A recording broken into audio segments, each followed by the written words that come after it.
Welcome to The Hustle with myself, your host, Ben Anderson. Today is going to be a different topic with a commander in the Navy. This is Corinne Devin. Welcome to our show today. Thank you for having me. Look, I'm excited to go over all the things you're doing. This is really, truly, if you could sum up what you do in a day, I'm sure that would truly shock people because you're a commander in the Navy.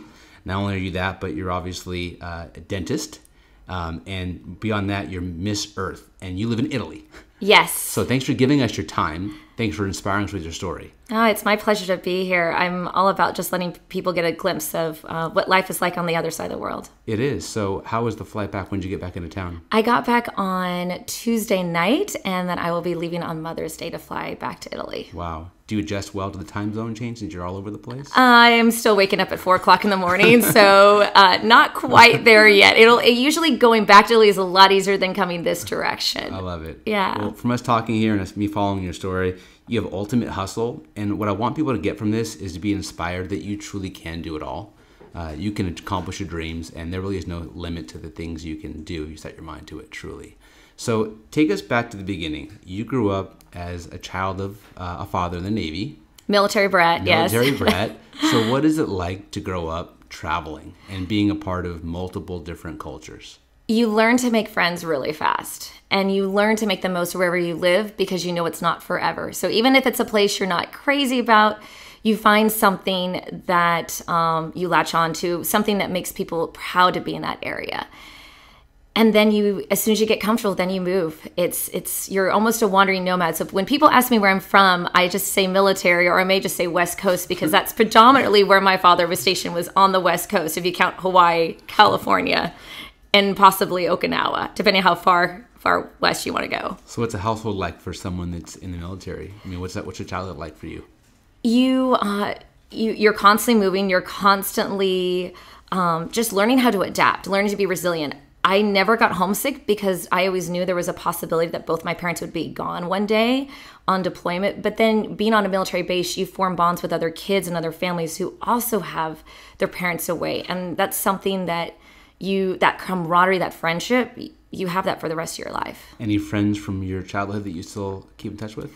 I do. So there is this Pringle family where my friend Summer, she actually married an Australian. So Nice. She lives in Australia, and her parents have the exact same name as my parents, and also a dentist. So That's wild. they get together all the time, even though they separated from the military at different times. Look, the world's your playground. Let's kind of jump into the things that make you different, because ultimately being a California kid, sort of, not always, Right. Brings a different sort of belief system. Your parents live now in Nevada. Mm-hmm. Your father's a retired naval commander, and now you're in the Navy. So take us through the process of how you got to become a commander in the Navy.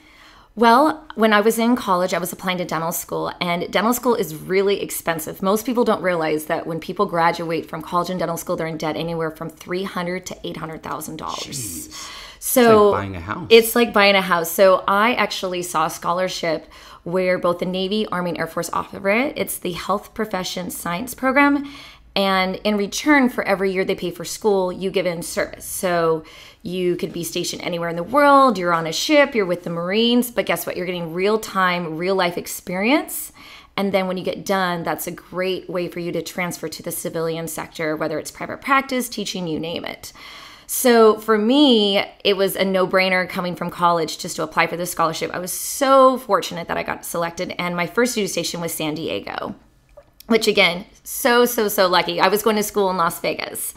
And after my first year of just doing a general fellowship, I had a choice of going overseas, the Marines, or to a ship. And I raised my hand. I wanted to deploy because at the time, that's when Operation Iraqi Freedom was happening. So I went to Miramar, raised my hand, and I deployed to Iraq for about 7 months with the Marines. And so people would think, looking at the polished version of yourself, you're a commander in the Navy, you travel for a living, it must all have been so easy. But you were telling me some stories about some of the testing things and how it wasn't so easy, because you've had to pass a lot of tests, not just tests of being a human being and traveling, but the test of passing the dentist exam and getting into college. So what were some of the early challenges you had to go through? So when I was in college, when I switched my major and I decided to minor in science, I got a lot of criticism because I was a college cheerleader. I was told I didn't belong there. I was told that they only give so many A's out, so why am I wasting their time? Only blonde. I was even told I wouldn't even graduate from college. So I did, and 4 years later, the essay that got me into dental school was the bonds that formed a military community. So I did that, and I thought it was set, and then I went to dental school. And you're in a class with 75 students where only your teachers rotate. You actually stay in the class. And this is everyone who was the top dog in their class. And you're all competing and all ranking each other. So again, type A++, perfectionist, wanting to be number one in their class. And then came on test anxiety. And even though I was studying, putting the hard work and time, because grades don't come to me easily, I'm the person who's got to get there first thing in the morning, there till last person leave at night. I almost lost my scholarship because I started failing my exams. And it wasn't until one teacher, her name was Dr. It wasn't from lack of preparation. No, it had nothing to do with preparation. It was anxiety. It was test anxiety. So I had one professor, her name was Dr. Galbeth. She was married to a former Marine. And she said, you know this material, and started giving me oral exams. And through that, I worked through it. And I actually graduated magna cum laude from dental school. So talk us through, because anxiety can be of many reasons. People have speaking anxiety, test anxiety. People could have anxiety of just being in public or just don't think that they can get the job done. So when you got to the point where you realized, look, I'm having trouble with this, the person that obviously reached out to you was instrumental, but what was inside you that just got you through that period of time? That would just say drive. I just didn't want to give up. And if someone told me no, I wanted to find an answer to be like, watch me. Yes, I own this. I'm going to get through this. And I think it's just, in some ways, it was just to prove other people wrong. They judge you by the way you look or the way you present yourself, and you just didn't want that. You didn't want other people to determine what your limitations were. It was you believing in yourself, ultimately. Absolutely. You got to be on your own own team, your own squad. If you're not your own cheerleader, I don't know what else is going to be. And look, you were by the way you carried yourself, people didn't feel like you had a chance to make it. You had test anxiety, which was stacked up against you, but you gritted it out. You believed in yourself, and you overcame that. You passed your test. So what was next for you? What was next was getting through my boards and then graduating from dental school. So what are boards like for all those that don't know, including myself? So in dental school, and it's the same thing in medical school, we have 2 sections of boards that we must pass. If you don't pass them in school, you are politely asked to leave. And if you're lucky, you can repeat a year. And then all that could be for nothing. That could be for nothing, and you have all the debt that comes with it. So wait a minute. You don't pass your boards, you still have $800,000 in debt, and you have no degree. That is correct. Okay. That is correct. So there's a written set of boards that I took after my second year dental school. And that was just working with a lot of friends. So we each bring our own talents for certain areas, certain topics, subjects that we were better at, that we could help each other out. And then right before we graduate, we have another set of boards we have to take. And then after that, then you are done with school, and it's looking at where you want to practice, state, regional licensing exams, and that's dependent on more your clinical abilities. So how well you do a dental filling, how well you diagnose and treatment plan. Though that's what those are more based on, so more applicable to day-to-day life scenarios. But yeah, organic chemistry and anatomy and things that I don't use on a day-to-day basis were all hoops I had to jump through, and jump through them really, really well, because they were just little check marks along the way that you had to get done before you graduate. That's great. So you passed your boards, and what happened from there? Then I came in the Navy. So I commissioned, I came in the Navy, and I did just a 1-year fellowship. It was all clinical, which was great. So in dental school, you don't really get to pick the type of patients you have. You get, so some areas you get a lot of great experience, and other areas you don't. And so that's what is great about the fellowship. And they offer it not just in the Navy, but also outside the military at universities.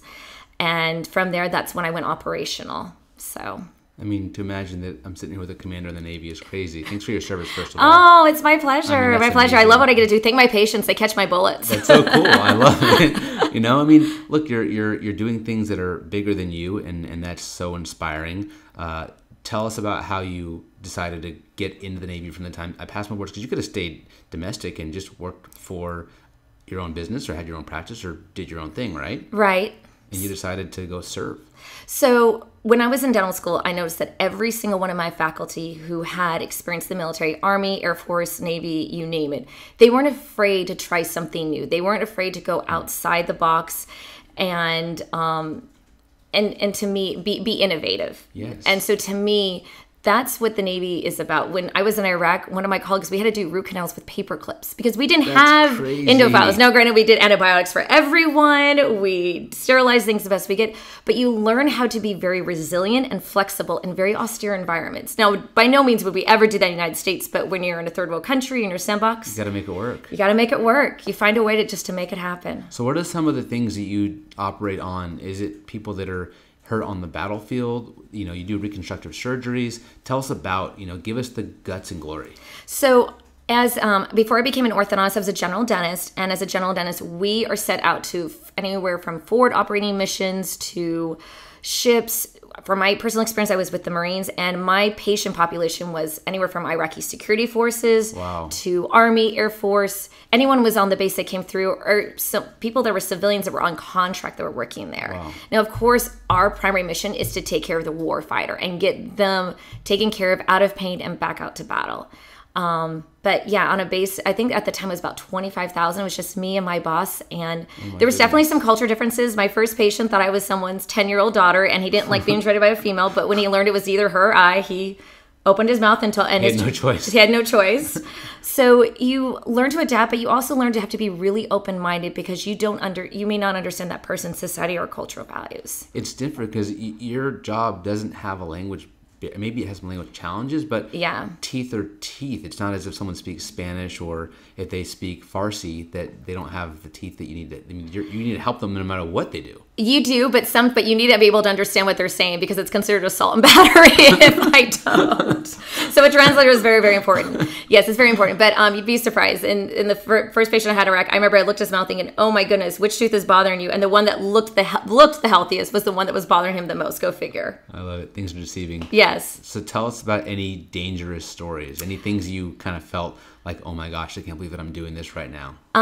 Well, if you look at my right shoulder, you're going to see a scar. And when I had a chance to go outside the wire, which means outside of like a very safe base, I got to go to a couple Iraqi camps. And on the way back from one of them, the Marines I was with recovered a bunch of weapons from insurgents, so aka the bad guys. Yes. Now these weapons have not gone through any U.S. checks, so it's like 2 pieces of metal and bubble gum, and it's very best put together. They set up a line, a gun range, because they asked me and some of the other docs, "Hey, do you guys want to get rid of this ammo and shoot before you go back to base?" Of course. So instead of doing dentistry, I'm shooting an AK-47 for the day. And when they line us up, one of the Marines said, "Okay, just go 1 click down instead of 2 clicks." Well, it was backwards. 1 click down means that I was spraying the field versus just a single bullet per click. That's a big mistake. Well, it was a big mistake because we weren't expecting that much gunpowder to come from the guns. Wow. We had the field cleared so no one got hurt, but what ended up happening is Marine gear that small is not small on me, so the back of the weapon was hitting my shoulder so hard and so fast. Those that can't see you, you're not like some Hulk member. No. You know? No, but it stretched my skin. And so this is the scar left from an AK-47 because I had one of my buddies sew it back up when I got back to camp. That's crazy. You have an AK-47 scar on your shoulder. Gives me street credit, Don't mess with hey. me. I guess so. I don't go into the whole story that I did it to myself, but at least with my patients, they know I'm legit. That's cool. No, I love the battle. I love the scar. I love what you went through. Yeah. What's your best memory of being in the field? Who have you helped the most where you're like, wow, I saved that person from this? I would definitely say I had one Marine that came to me and he almost lost his 2 front teeth. They were doing mixed martial art training, and I had to use fishing string and a few other things just to save his front teeth.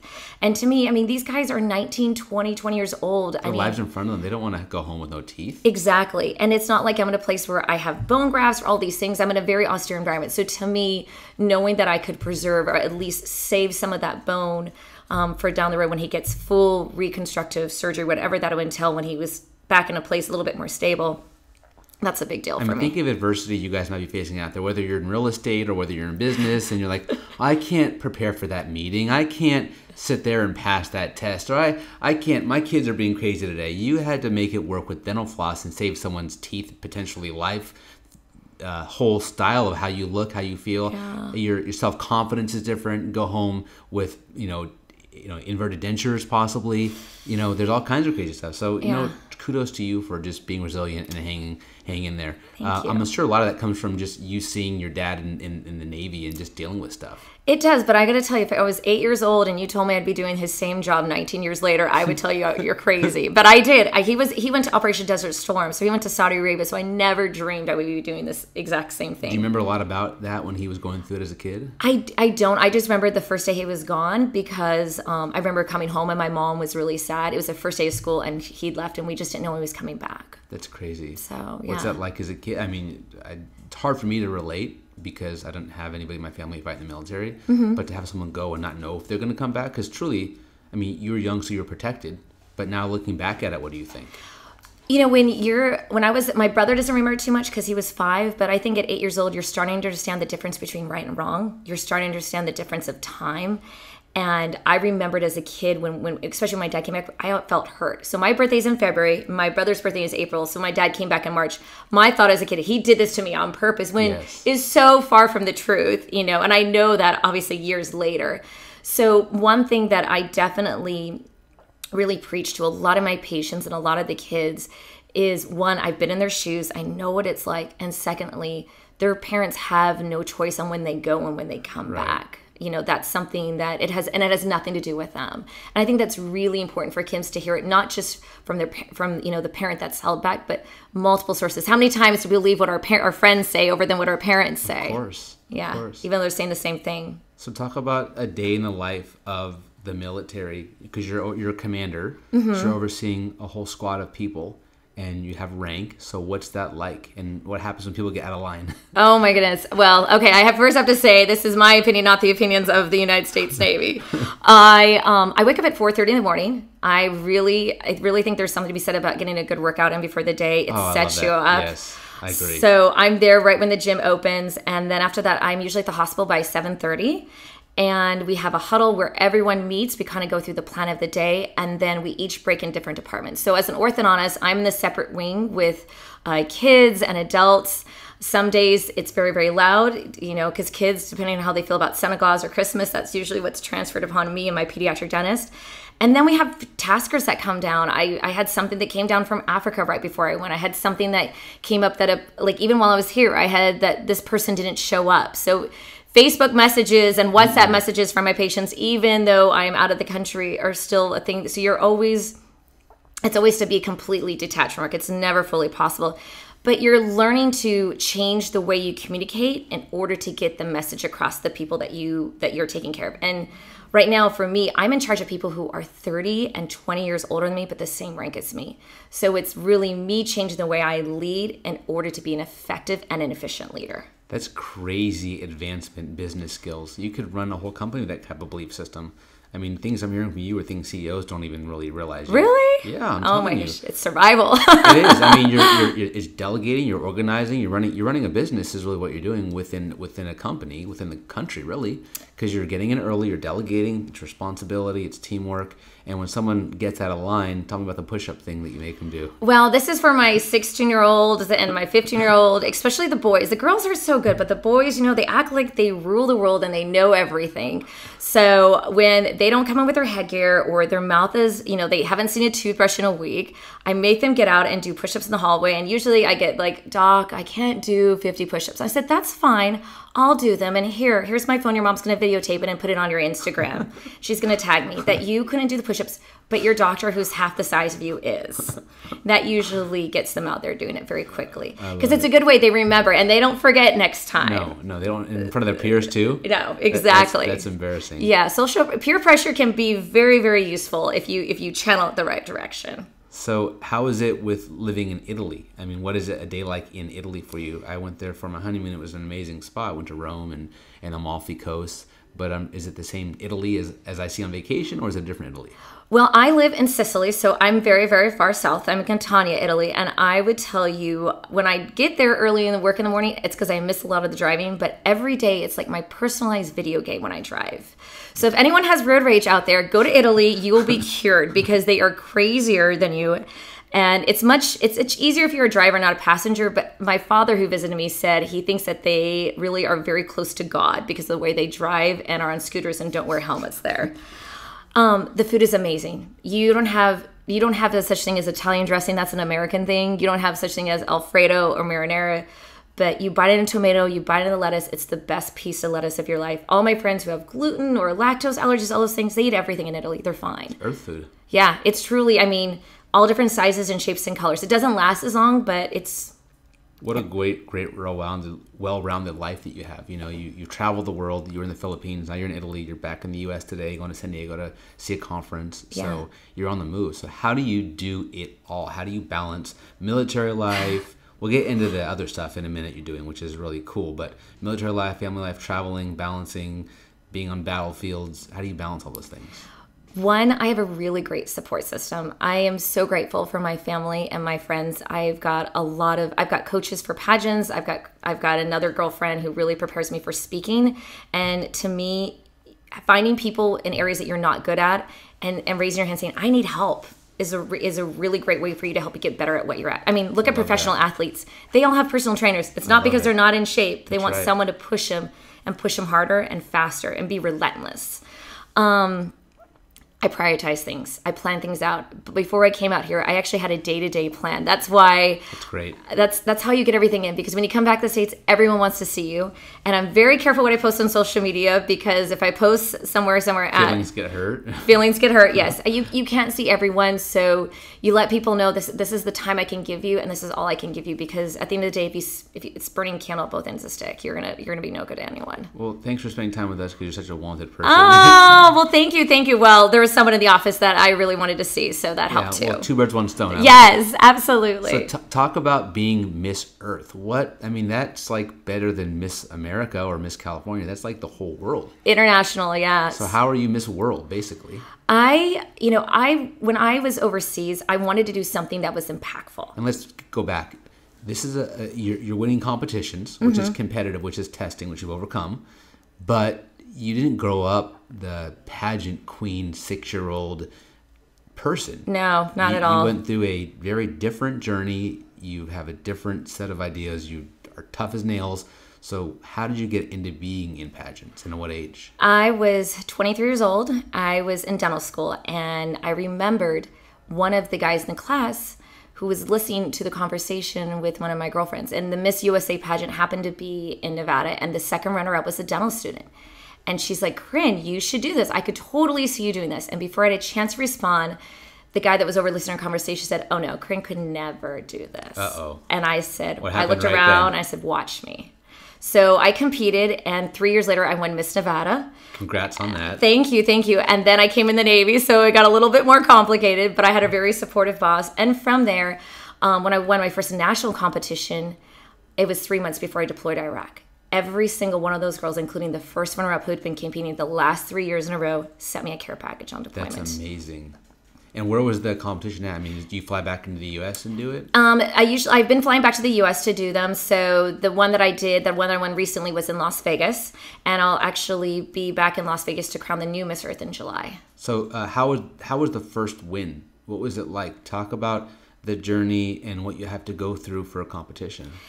It was incredible. I couldn't believe it. I almost was clapping and hugging the other girl like she won. So I didn't think it was me at first.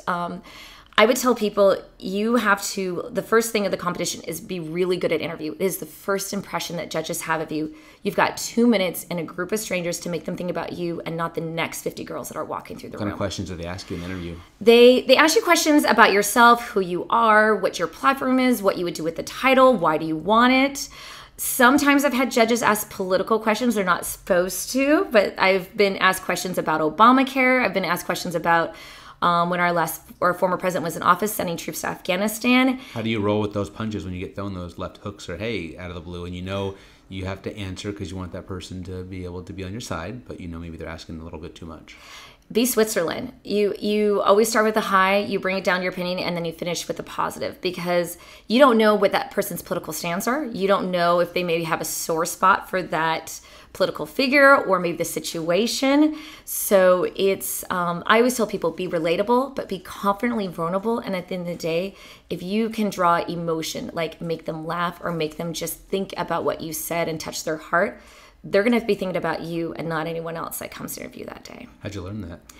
Over time, lots of practice. And I've been doing pageants now for about 15 years.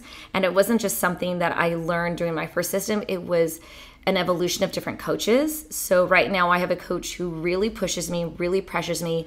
Think about every word you say. There's no filler words. There's no throwaway words. It's really being impactful and really being meaningful and making people think about everything you're saying. So they're dripping on every word that's coming out of your mouth. Everything matters. Everything matters. And I love it because everything you do is mattering. It matters matters overseas. It matters here. People want to see you when you come back. So obviously you're making a big impact on both sides. Mm-hmm. So what advice can you give someone that is either in a spot where they're facing that anxiety of test anxiety in whatever test they have? I think test anxiety is not just for taking a written oral exam. I think test anxiety is for life because everything that comes at us is some sort of test. So how does someone get over life test anxiety? I think one is if you have any pride, you got to leave that at home. You got to check that at the door. Admitting that you need help is like the first, I think, really positive step is accepting, okay, this is a real problem. And then committing the time, looking at your life and saying, okay, I'm going to make this a priority, which sometimes means you're giving up something else to make that important. But it's like anything in life, first it's a struggle. Change is always so hard to get through. It is, yes. But once you do it and get through it, First it becomes routine, and then it becomes mindless, and then you just do it without even thinking about it. I always tell kids, think about when you learned to tie your shoe. Imagine how frustrating it was to learn to tie your shoe, and you spent so much time, and you felt like it never was going to happen, and then now you do it, and you could do it blindly. You could do it if someone spin you around 3 times. You still could do it in like 5 seconds or less. So what you're saying is whatever someone's struggle is, if you just apply, ask for help, admit that you need help, find someone that can give you guidance, you'll be able to make that issue commonplace in your life. You'll be able to go through it, whether it's I can't stop drinking too much, or I am lazy, or I'm overweight, or I can't get that job. Admit that you need help in that area, work at it, get some guidance, and then sooner or later, it'll be in the back of your mind. Absolutely. And get some help along the way. I mean, find out people who are doing the job you want or have expertise in that area and hire them or work with them, because that's not only a way for you to get better, but it's also a way for you to grow your tribe and grow your network. I mean, think about it. Everyone's building their own empire. It's just how you define what that empire is. And which empire do you? For me, I would love to do an empire with motivational speaking and getting into charity auctioneering. And that's something outside of orthodontics and the military. I love being in the military and I love my job as an orthodontist. But when I go to my orthodontic conferences, people ask me, when's my next competition? What are you doing next, Corinne? Who are you speaking to next? Because we went to school for a long time to get where we're at. But to me, if you're not constantly evolving or not constantly improving yourself, then you're going backwards if you're not going forward. I love it. I love your inspiring story, how you're looking to do it all. And this is only, I feel like, the beginning of your journey. Oh, thank you. What's next for you? Well, what's next? Well, getting back home safely, I would say. Do you intend to live overseas? Do you, when this is all said and done, are you Italy? Are you U.S.? Are you Switzerland? What's the deal? Well, right now I'm Italy by the United States Navy. So I work on an American base. So the United States Navy determines how long I live overseas. Okay. So I still have an American citizenship. But what's next is I would love to come back to California. I have a lot of family and friends here. So whether that's 2020 or that's later, we'll see. Unfortunately, I'm not high enough on the food chain just to write myself in for a set of orders.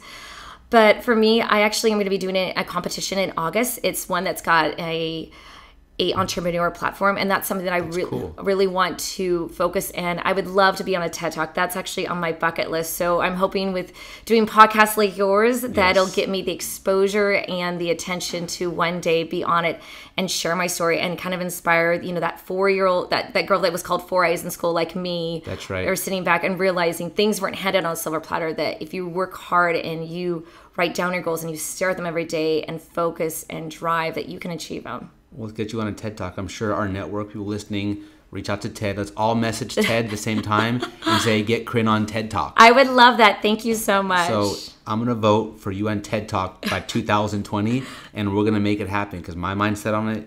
For giving us your time, your mind's set on it. So how can people get behind your story? Because, again, motivational speaking, TED Talk, I could see you everywhere. You have the drive, and nothing's going to stop you. So what is it we can do to follow you? How can we get behind you? What's your Instagram? Tell us about those things. So I have a YouTube channel. It's Dr. Corinne Devin. I also have an Instagram at Dr. Corinne Devin, and that's CorinneDevin. And also I'm on Facebook, LinkedIn, or you can email me at drcorinne.devin@gmail.com. Follow her, find her, do whatever you can to get behind this story. It's inspiring. Thanks for your service. Thanks for being a commander in the Navy. And thanks for being on The Hustle. It's my pleasure. Thank you for having me. Have a great day. You too.